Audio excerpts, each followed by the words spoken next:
السلام عليكم ورحمة الله وبركاته. الحمد لله رب العالمين، والصلاة والسلام على سيد الأنبياء والمرسلين وعلى آله وأصحابه أجمعين.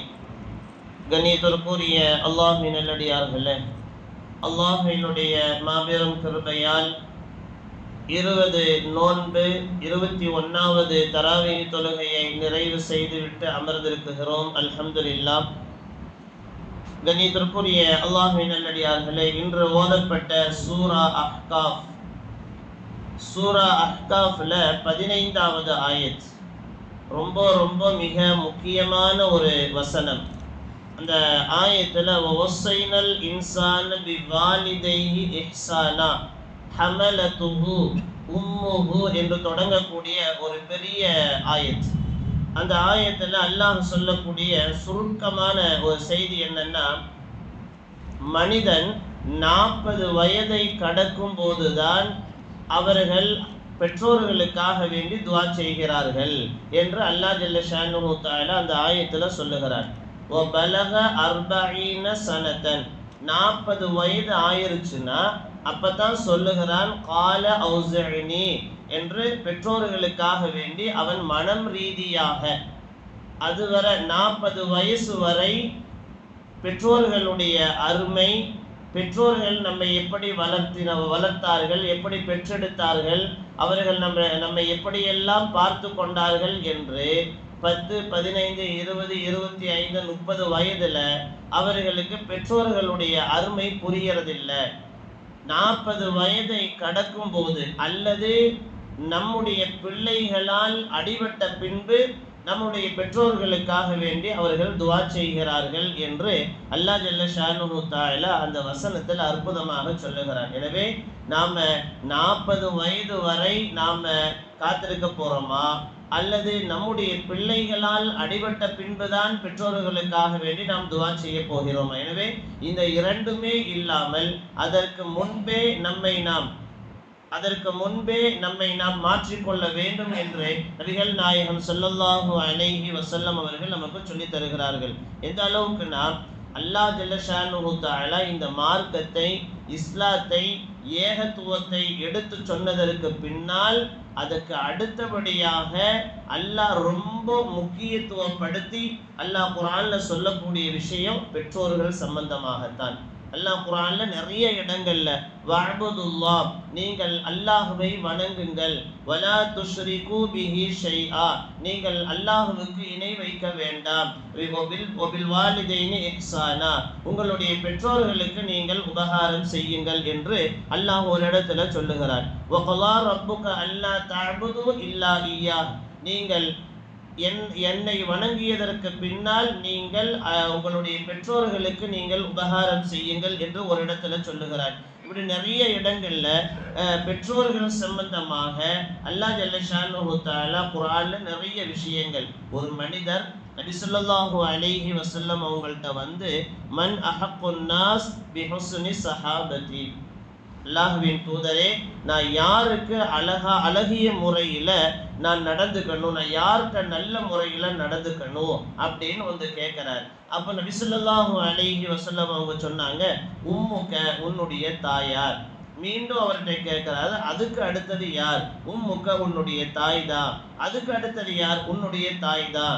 கடைசியா 4வதாகத்தான் அபூக, உன்னுடைய தந்தை என்று நபிகள் நாயகம் ஸல்லல்லாஹு அலைஹி வஸல்லம் அவர்கள் ஒரு மனிதர் நான் யார்கிட்ட நல்ல முறையில நடந்துக்கணும், நான் யாருக்கு நான் உபகாரம் பண்ணணும் அப்படின்னு மீண்டும் கேட்கும் போது 3 தடவை அங்கு தாயை சொல்லிவிட்டு 4வதாக தந்தையை சொல்லுகிறார்கள் அப்படின்னு சொன்னா, நாம பெற்றோர்களுக்கு எந்த அளவுக்கு நாம கண்ணியமாக நடந்து கொள்ள வேண்டும் என்பதை நபிகள் நாயகம் அவர்கள் நிறைய ஹதீஸுகள்ல நமக்கு சொல்லி தருகிறார்கள். எனவே வாழும் போதும் சரி, வாழ்க்கைக்கு பின்னாலும் சரி, நம் பெற்றோர்களுக்காக வேண்டி பிள்ளைகள் செய்ய வேண்டிய உரிமைகள், சில கடமைகள் உண்டு.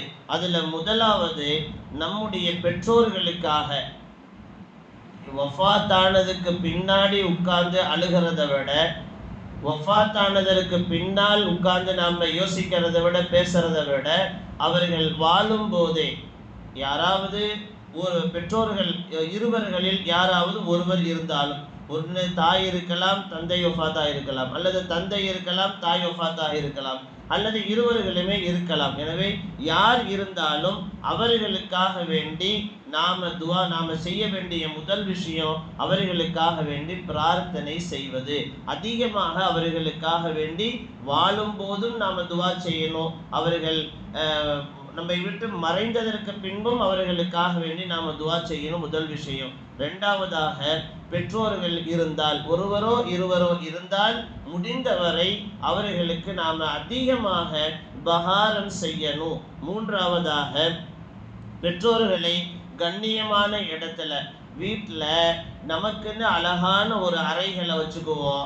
ஆனால் பெற்றோர்களை நாங்கள் ரூமில் படுத்துக்கிறோம், நீங்கள் ஹாலில் படுத்துக்கங்க, அவர்களுக்குன்னு தனியாக ஒரு இடத்த ஒதுக்கி, ஓரமான ஒரு இடத்த ஒதுக்காம அவர்களை எந்த அளவு கண்ணியப்படுத்தணுமோ அவர்களை அழகான இடத்தில் வைத்து அவர்களை கண்ணியப்படுத்த வேண்டும் என்று மார்க்கம் சொல்லுகிறது.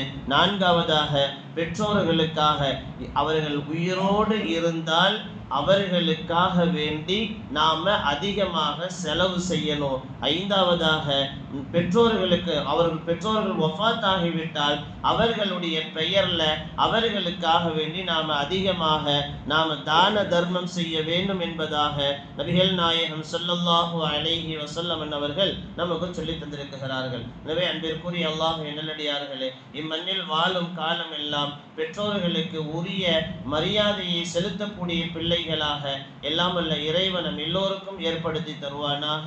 அதுல இன்னொன்று முக்கியமான ஒரு செய்தி, இனி வரக்கூடிய 10 நாட்கள் மிக மிக ரொம்ப முக்கியமான நாட்கள். நபிகள் நாயகம் ஸல்லல்லாஹு அலைஹி வஸல்லம் அவங்க சொல்றாங்க,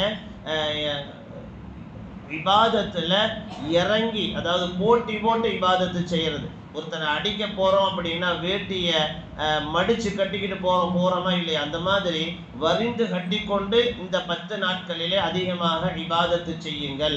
அதுல ரொம்ப முக்கியமான இந்த 10 நாட்கள் இஅ்திகாஃப் அப்படின்னு சொல்லக்கூடிய ஒரு மிக மிக முக்கியமான ஒரு நன்மை. இஅ்திகாஃப் அப்படின்னு சொன்னா தங்குதல், மனதை கட்டுப்படுத்துதல், எங்கேயுமே யார்கிட்டையும் பேசாம, எதை பற்றியும் யோசிக்காம, நம்முடைய ஆசைகளை எல்லாம் அடக்கி ஓர் மனதாக என்னுடைய வாழ்க்கையில் இப்போ இந்த 10 நாள் என்னுடைய ரப்பு இறைவன் ஒருவன் மட்டுமே, எனவே அவனை நான் பார்க்குகிறேன், அவன் என்னை பார்க்குகிறான் என்கின்ற அந்த உணர்வோட இந்த 10 நாட்கள் இஅ்திகாஃபை நாம் இருக்க வேண்டும். அதுல யார் இஅ்திகாஃப் இருக்குகிறார்களோ அவர்களுடைய பாவங்கள் எல்லாம் மன்னிக்கப்படும். அவர்களுடைய அனைத்து, அந்த இஅ்திகாஃப் இருக்கக்கூடியவர்களுக்கு அனைத்து நன்மைகளையுமே செய்த ஒரு மனிதரை போல. இப்படி ஹஜ்ஜுக்கு போயிட்டு வந்தா அன்று பிறந்த பாலகன் அப்படின்னு சொல்றாங்களா இல்லையா, அந்த மாதிரி யார் இஅ்திகாஃப் இருக்கிறாங்களோ அவர்கள் எல்லா நன்மைகளையும் செய்த ஒரு மனிதனை போல என்று நபிகள் நாயகம் ஸல்லல்லாஹு அலைஹி வஸல்லம் அவர்கள் சொல்லியிருக்கிறார்கள். ஹதீஸுகள்ல இருக்கு, மன் இஅ்தகிஃப ஈமானன் வ இஹ்திசாபன், யார் நன்மையை நாடி இஅ்திகாஃப் இருக்கிறாங்களோ குஃபிர லஹு மா தகத்தம மின் தம்பிஹி, அவருடைய முன் செய்த எல்லா பாவங்களும் மன்னிக்கப்படும் என்பதாக ஒரு ஹதீஸ் நபிகள் நாயகம் அவர்கள் நமக்கு சொல்லி தந்த ஒரு வார்த்தை. இன்னொரு இடத்துல மன் இஅ்தகிஃப, யார் இஅ்திகாஃப் இருக்குகிறார்களோ அஷரன் 10 நாள் ஃபி ரமலான், இந்த ரமலான்ல 10 நாள், கடைசி 10 நாள் யார் இஅ்திகாஃப் இருக்கிறாங்களோ கான கஹுஜ்ஜத்தைனி வ உம்ரத்தைனி, அவர்களுக்கு 2 ஹஜ்ஜு 2 உம்ரா செய்த நன்மைகள் எழுதப்படும் என்பதாக நபிகள் நாயகம் ஸல்லல்லாஹு அலைஹி வஸல்லம் அவர்கள் நமக்கு சொல்லி தந்திருக்கிறார்கள். எனவே அதை கவனத்தில் கொண்டு நம்முடைய முஹல்லாவில் யாராவது கூடுதலான நபர்கள் நம்முடைய பள்ளியில இஅ்திகாஃப் இருக்க வேண்டும், இருக்கணும் அப்படிங்கிற நியத்தை வைக்கணும். அதே நேரத்தில் இந்த 10 நாட்கள் தனிப்பட்ட முறையில் பள்ளியில் வந்து இருக்கணும் அப்படிங்கிறது ஒரு வகை. இன்னொன்று, இந்த 10 நாட்களுமே ஒவ்வொரு வக்துக்கும் உள்ள வரும்போது, பள்ளிக்குள்ள எப்பெல்லாம் உள்ள நுழையிறோமோ, எப்பெல்லாம் ஒவ்வொரு வக்துக்கு நம்ம உள்ள வரணுமோ, அப்பெல்லாம் இஅ்திகாஃபுடைய நியத்தோட நம்ம உள்ள வந்து கொஞ்ச நேரம் உட்கார்ந்தாலும் அதுவும் இஅ்திகாஃபினுடைய நன்மைகள் நமக்கு கிடைக்கும் என்பதாக நமக்கு சொல்லித் தரப்படுகிறது. எனவே அன்பிற்குரிய அல்லாஹ்வின் நல்லடியார்களே, எஞ்சி இருக்கக்கூடிய இந்த 10 நாட்கள் அதிகமாக முடிந்தவரை துஆக்கள் செய்து அதிகமான நன்மைகளை செய்யக்கூடிய நன்மக்களாக எல்லாம் வல்ல இறைவன் நம் எல்லோருக்கும் நல்ல நசீபை ஏற்படுத்தி தருவானாக. பிஸ்மில்லாஹிர் ரஹ்மானிர் ரஹீம். அல்ஹம்துலில்லாஹி ரப்பில் ஆலமீன். அல்லாஹும்ம ஸல்லி அலா சய்யிதினா நபியினா வ அலா ஆலி சய்யிதினா முஹம்மத் வ பாரிக் வ ஸல்லிம் அலைஹி. اللهم ارحمنا برحمتك يا أرحم الراحمين. اللهم اغفر لنا ذنوبنا وخطايانا كلها يا رب العالمين. اللهم اعتقنا من النار وادخلنا الجنة يا رب العالمين. اللهم إنك عفو تحب العفو فاعف عنا يا كريم يا رحيم يا الله.